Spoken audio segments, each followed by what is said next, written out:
Reddit fresh. Am I the idiot for not banning my daughter's bully from a family event? This goes back a bit. My daughter Sam is 17. In 4th grade, 9 years old, she had a bully, Emily. She would make fun of Sam's clothes and spread some rumors. This was 4th grade, so some of their classmates didn't want to interact with her. Anyways, we got to the bottom of it, and Emily got in trouble for bullying. This went on for a few weeks, the start of the school year, and was shut down quickly. The school did the right steps, and Emily left her alone. Emily had to give an apology also, and 2 weeks of detention. After that, they didn't interact much, but Emily was civil. In 6th grade, she gave another apology in the form of a letter. She started being friendly to Emily, but they never formed a friendship. She really grew out of being a bully and overall decent person. She went on to be one of the popular kids in school, and I never heard of a problem with her since. Only good things since. Now they are both in senior year of high school. Sam's cousin started to date Emily in junior year. We are hosting an Easter hunt at the house this weekend. It's a general rule that the family can bring extra people.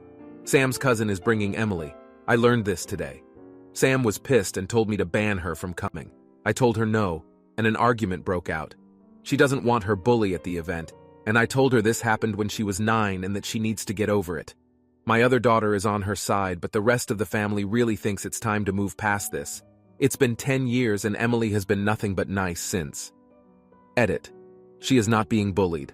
I know this 100%. Emily has been nothing but civil or nice to her since the punishment in 4th grade when she was 9. Since people are asking for examples about bullying, from a comment I answered, Emily never did anything physical, sexual, or racial. She made fun of her clothes. Sam really liked bright neon clothes at the time. She got called a traffic cone when she would wear orange, for example. The rumors were she was colorblind from what she wore. She's not colorblind, just liked bright clothing that didn't match edit. Looking at all the responses, I will ask the cousin to not bring Emily. Well, did that, I'm not hosting the event anymore. Cousin and Sam got in an argument after I asked. It was not good. Cousins brought up all the crap she did when they were kids. She was a big prankster as a kid. He told her that, well, I don't forgive all your crap either. No one's gonna show up to the event at my house. It's happening at my sister. Everyone is invited but Sam. The family has exploded. I'm getting off this site. I should not have come to this subreddit. Am I the idiot? Not the idiot. Emily was 9 years old when she bullied Sam. She gave an apology when prompted by the school, and then gave another unprompted apology 2 years later. Now, Emily is important to Sam's cousin. It is ridiculous to punish Emily for something she did when she was a literal child, even given that it did hurt Sam. People completely change from the age of 9 to the age of 17. Your daughter should be able to handle at least being near this person for a few hours. Not the idiot. You said your daughter received a forced apology and is more thoughtful, and that this girl is trying to be a better person. Seeing all the YTA makes me sad. I don't know why we do not teach forgiveness in the world today. They don't have to be friends, but your daughter should be able to coexist with her. Now, for the next story. Am I the idiot for taking in a classmate without asking my son? I'm female 40, taking classes at a community college to work towards getting an associate's. I'm in 2 of the same classes as Amelia, female 19. Amelia is a very sweet and smart girl, but her family mistreats her. She used to make less than minimum wage working close to 60 hours per week at her dad's business, then had to pay almost everything she made in rent. Amelia needed to get her car's oil changed and wasn't able to make rent because of it. She gave her parents what she had, but they still kicked her out. Amelia called me and asked if she could sleep on my couch until she figured things out. I said yes, and she got here a half hour later with nothing but her car, her phone, and the clothes on her back. Apparently her parents didn't let her go in to get her clothes. I took her shopping to get some clothes, toiletries, and whatever she needed for school. We set the guest room up for her and I told her she could stay as long as she needed. The problem is I have 3 kids, 2 girls, 2 and 4, with my current husband, and a son 16 with my ex. The girls love Amelia and she's a great help with them. My son does not like having another person in the house. He doesn't speak to her except to ask if she got a job yet or when she's leaving. He also does things like, when it's his turn to take out all of the trash in the house, he won't get the trash from Amelia's room, Or if she's watching TV in the living room, he'll go on the app and change the channel either to what he wants to watch, or he'll change it every few minutes to annoy her. I've talked to him about his behavior and I've tried to punish him, but every time I've tried, he's gone back to his dad. I tried to talk to his dad about this, but he says that this is my fault because I didn't ask my son before taking Amelia in. Am I the idiot for not asking him? Not the idiot. You don't need to ask your son for permission to help someone. Maybe put a password on the app or whatever so he can't just change the channel like that.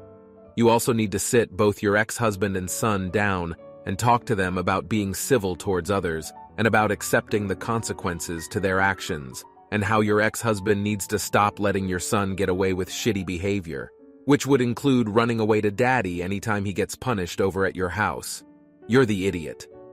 Bringing a teen into your home is a risky proposition, and not only does it add another person to your family, which adds to overall bills in your home, it stresses the family dynamic. And did you even validate what she claims?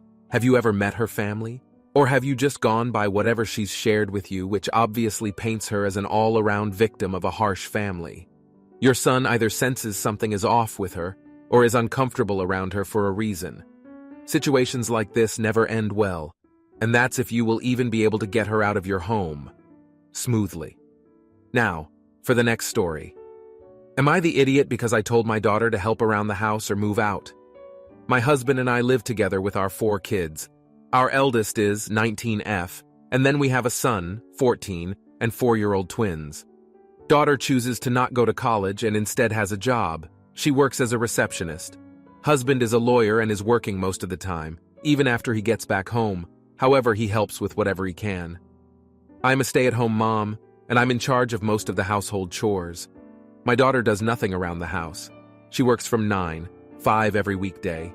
She gets home, has a shower, and leaves again to hang out with friends. She wakes up late during weekends and just expects me to do everything, even cook her breakfast, and sometimes even take it to her room. I do her laundry, cook for her, clean her room, etc. I do everything for her. I'm honestly tired of her attitude. I told her that either she will need to start helping around, doing laundry some days, cleaning, watching over her siblings or something else, or she'll have to move out. She called me out on my sexist behavior because I didn't ask this from her brother. My son is in the football team. He needs to practice and has good grades.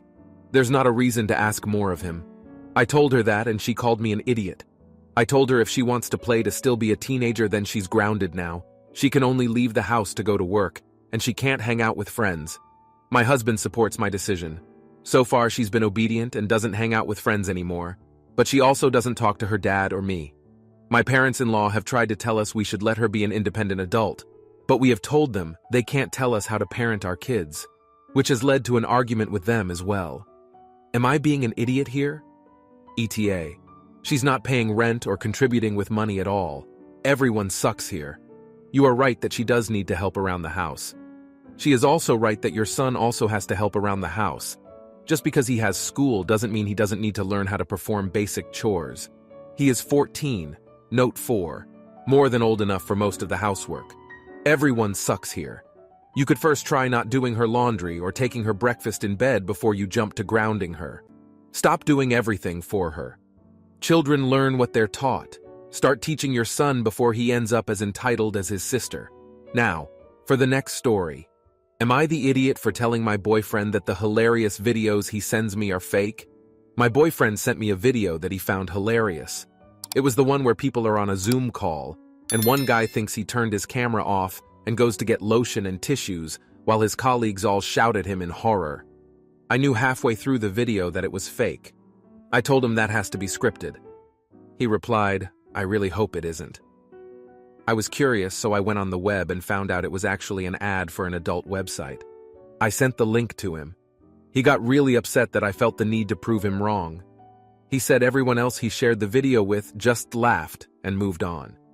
He eventually got over it and we made up. Recently, he sent me another video where a boy shoots a Nerf gun at his mother painting and she falls onto the couch and spills paint everywhere. I'm not certain, but I also believe this video to be set up as well. Everything in me is telling myself not to tell him it's fake, but the urge is strong. One of my major annoyances with social media is so many staged videos and content. which is fine if everyone is aware that they're fake. But the problem is a lot of people believe these are real. It's fine for funny content, but where it does matter is for political or scientific content. Am I the idiot for telling him it's fake and ruining it? Should I just keep my mouth shut and pretend to laugh? Edit. I can definitely see why me trying to prove him wrong makes me the AH. In my mind, I was genuinely curious and wanted to find out.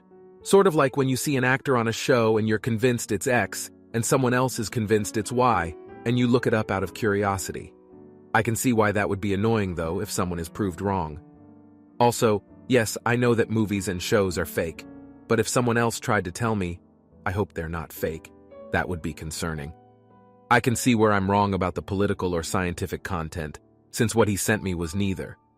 I think the real issue is that I don't find the clips funny whether they are real or scripted. We have different senses of humor sometimes, and that's okay. I need to find a way to validate his need for connection when he sends the videos without lying, for example, fake laughing. Some people have suggested some good ideas, not the idiot. People seem to be missing the fact that OP isn't going out of their way to rain on BF's parade. BF is sending OP these videos. OP, you can tell your BF you don't find the videos entertaining. If he continues to send them, you'll be every bit justified in voicing your disinterest. For people who still don't get it, don't send people poop if you don't want to hear their opinion, not the idiot.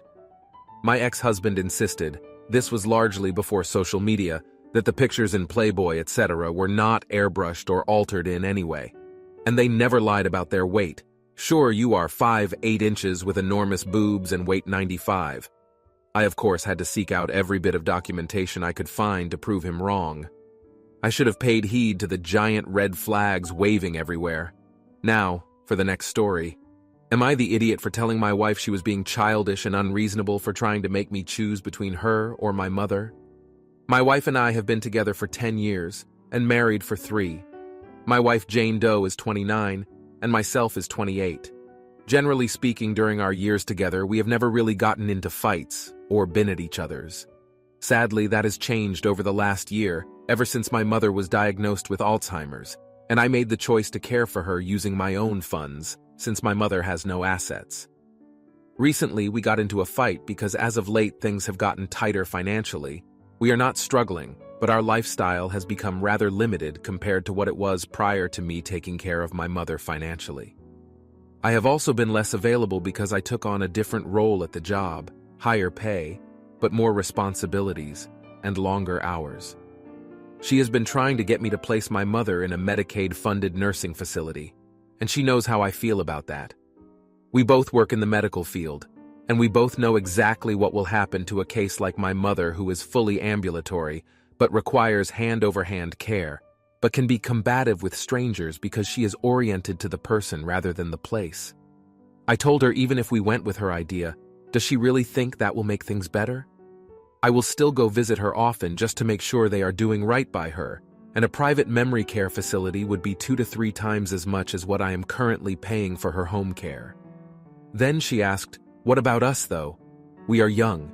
We should be living and enjoying our lives, creating memories and experiences, which I agree with, and I told her we can still do that, just not at the frequency that we once did.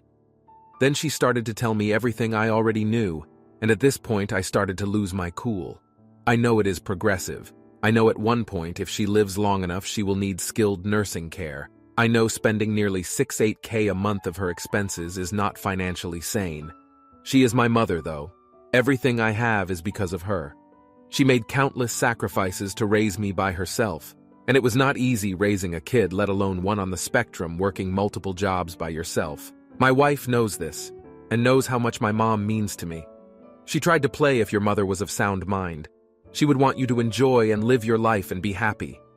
I snapped at this point, sure, you may be right. If we were really struggling, we are giving up extra vacations and freedom. This is where she replied that you have to choose me or your mother. I cannot live this way anymore. At this point, I told her she was being childish and unreasonable, and if she a divorce, so be it. But don't try to play the victim or act as if she is being reasonable. Had it been her family, I would understand and do everything I can to support her through it. That is what partners do. They support one another, help lift them up when they fall, not kick them while they are down. You're the idiot. Not for caring for your mother, but for making a huge unilateral decision without your wife's agreement. Alzheimer's is a cruel disease, and this could last years.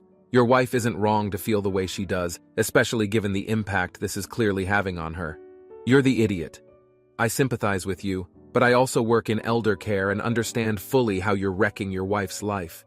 You should accept that she isn't willing to live this way, potentially for 5, 15 years. I'm too sad for all involved to pass judgment.